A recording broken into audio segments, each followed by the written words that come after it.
Hey, everybody, this is Garet Strange from Hobbs Group Advisors. I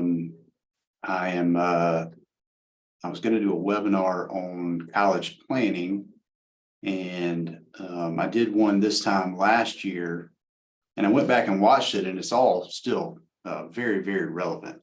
So instead of recreating the wheel and recording a whole new webinar, I thought it might be helpful to just go over some key points from that webinar.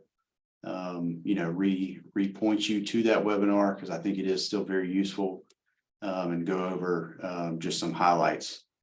So I've got my screen shared here, and this is really our key college funding data for 2022, 2023. It's got some key points that I want to hit on, and then just some facts and figures to hit home some of the points in that original webinar. So first thing you should do is, consider taking the SAT or ACT prep classes after your sophomore year. That's really, to get your student ready for taking those tests, which are, still looked at for college admission purposes. They don't hold as much weight as they once did, but they are still relevant and important. Next thing is, go to collegeboard.org and determine your estimated family contribution with a free calculator there. The estimated family contribution is really the minimum that you're expected to pay for 1 year of college based on your household financial situation. So that gives you an idea of, how much financial aid you may be eligible for across the board. Obviously I'm biased to this, but, I think it's important to get an analysis and get some help from a financial professional to determine how you'll pay for college. It's important for your student to build a wide list of schools based on, location, size, majors offered. Narrow that list by using each school's net price calculator to see what your estimated price would be after any financial aid or scholarships are deducted. So each college has their own individual net price calculator, which really is a deeper dive than the estimated family contribution. And it really shows you specific information related to that school in your financial situation. It really, boils it down to, how much you will be expected to pay for that particular school. Start visiting schools in your student's junior year, ideally while class is in session, so they can get a good idea of, what campus life is like. Inquire and see if schools require an interview. Start working on those college application essays no later than the summer before the senior year. A lot of prompts for those essays are released in the spring. Think about the pros and cons of early action or early decision. And that's really, basically applying to a school and letting them know that, if you are accepted, you will be attending. It does slightly increase your odds of being accepted, but there are, some drawbacks as well. Very important here, make sure you complete your FAFSA application and CSS profile as early as possible. The earliest it's available is October 1st. So you want to make sure you complete that October 1st of your student's senior year, and make sure you follow up on that and check the aid report that you'll get online days after you file that FAFSA. Make sure you're making a list of all the admission and financial aid application requirements for each school, whether they're supplemental essays, whether you need to do a CSS profile in addition to the FAFSA.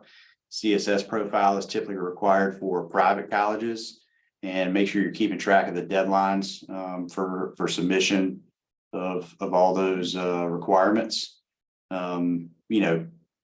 Compare your award letters and consider appealing for more financial aid. Financial aid decisions can be appealed. So keep that in mind. Complete the FAFSA and other aid application applications every year throughout college. So each year on October 1st, you should be going and redoing your FAFSA application because your financial information is likely to change from year to year. And review loan options if needed, and learn about interest deferral and repayment schedules. So some facts about the FAFSA and the EFC, which is the expected or estimated family contribution. Completing the FAFSA as well as the CSS profile for many private colleges is the only way to qualify for need-based financial aid. So if you do not do the FAFSA or the CSS profile, you will not qualify for need-based financial aid. It is the minimum requirement. 71% of families complete FAFSA, and it takes on average 31 minutes. FAFSA is a first come, first served program. So the earlier you file your FAFSA, the higher your chances are of getting aid. FAFSA uses your prior tax returns. So anybody applying for aid in 2023 will use 2021 returns. 2 or more children in college at once reduces a household's EFC and boosts aid chances. I believe that statement is actually outdated. I believe that was just changed, and now 2 or more children in college does not reduce your EFC. EFC is determined on a student by student basis. So that's a negative there. Recent average aid, $15,210 is the recent average aid received.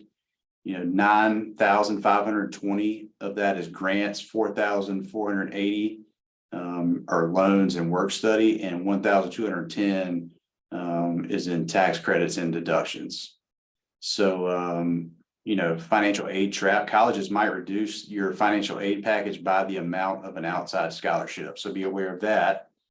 Only 32% of colleges met new student enrollment goals by May 1st in 2021.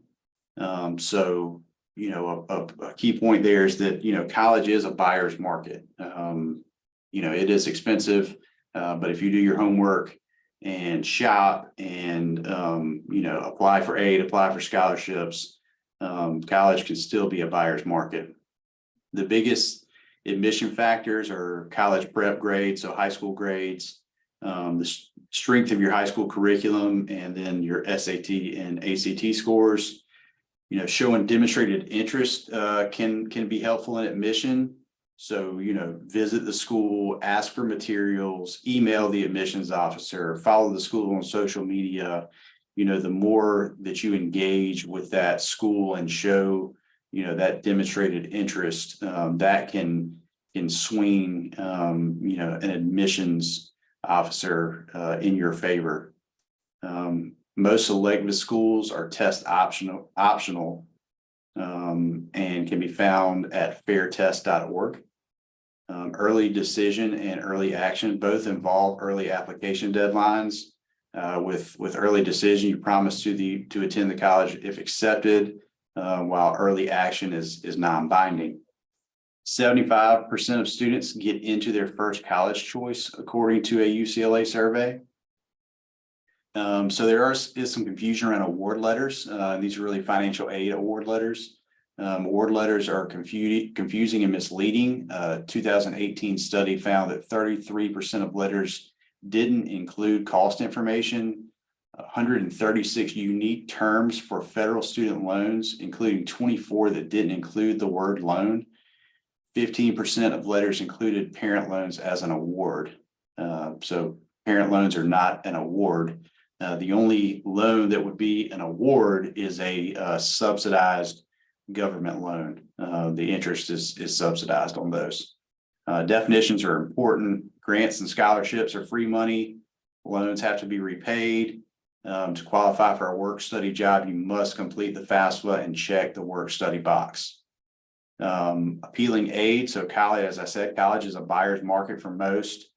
You can appeal financial aid and merit awards. An appeal can continue after the official deposit deadline. Share competing offers with the colleges that you're applying for, but don't use the word negotiate. Apparently that's a nasty word in the admissions world.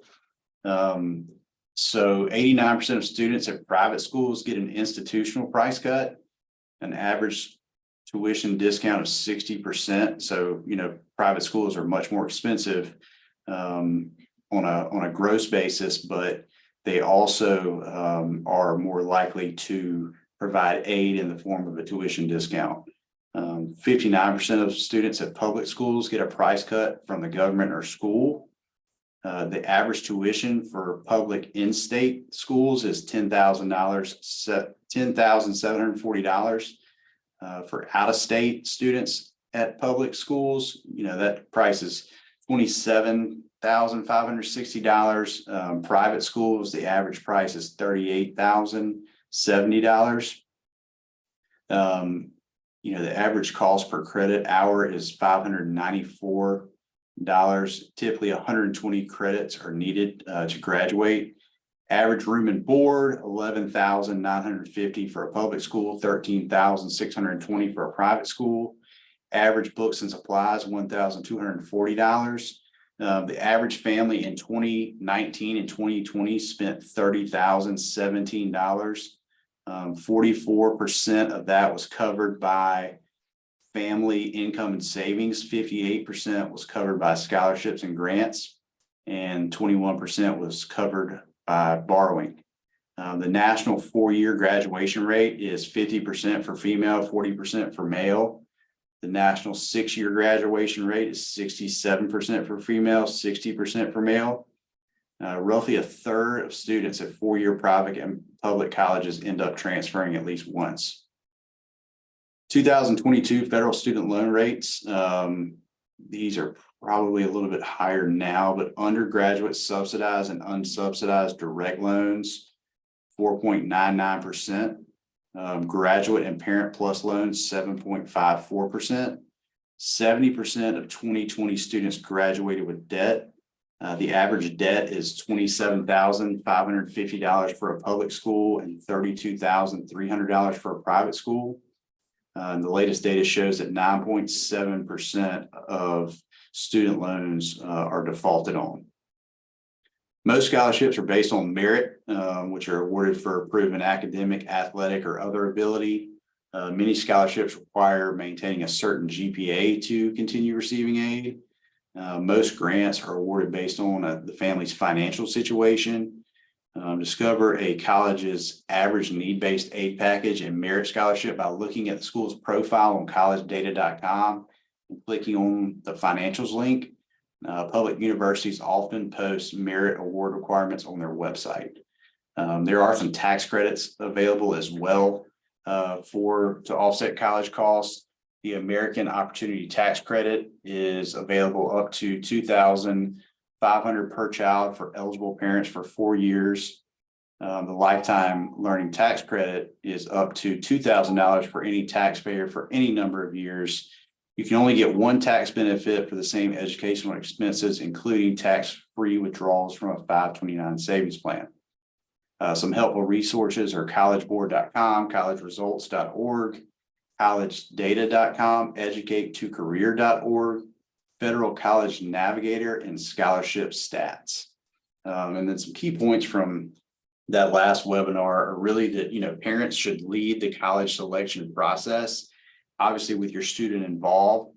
But, if you are planning to foot the bill in any way, shape, or form, for your student's college, then you should lead that process because what is within your means and what is not. If you're financing college for your student and you overpay, that's going to affect you in the long run more than it's going to affect your student. You can always borrow for college, but you cannot borrow for retirement. So keep that in mind.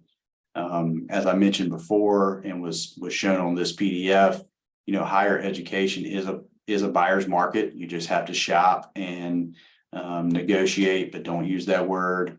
Do the research. You need to gather the price of the college, the expected family contribution, use that net price calculator, look at graduation statistics for that particular university, look at starting salaries for, those particular universities, and really understand how financial aid, scholarships, loans, work study, and tax credits work and impact, your net price for college.